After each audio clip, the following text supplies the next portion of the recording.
بسم اللہ الرحمن الرحیم۔ السلام علیکم ورحمۃ اللہ وبرکاتہ۔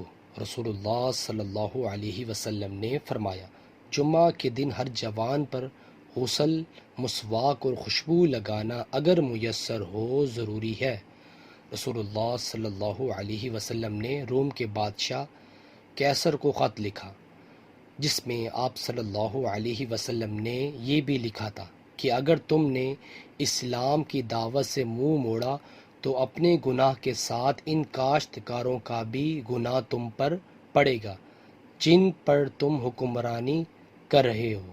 رسول اللہ صلی اللہ علیہ وسلم نے فرمایا، ایک دور آئے گا جب تم یہودیوں سے جنگ کرو گے اور وہ شکست کھا کر بھاگتے پھریں گے۔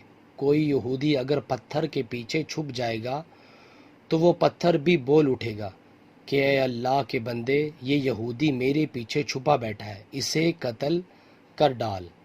رسول اللہ صلی اللہ علیہ وسلم نے فرمایا، ایمان کی 60 سے کچھ اوپر شاخیں ہیں اور حیا شرم بھی ایمان کی ایک شاخ ہے۔ نیچے والا موجود ہے۔ سو ویورز، اللہ تعالیٰ سے دعا ہے اللہ تعالیٰ ہمیں بھی اپنی زندگی کو اسلام کے مطابق بسر کرنے کی توفیق عطا فرمائے اور ہمیں 5 وقت تکبیر اولیٰ سے نماز پڑھنے کی بھی توفیق عطا فرمائے۔ ویڈیو کو شیئر کریں۔ جزاک اللہ۔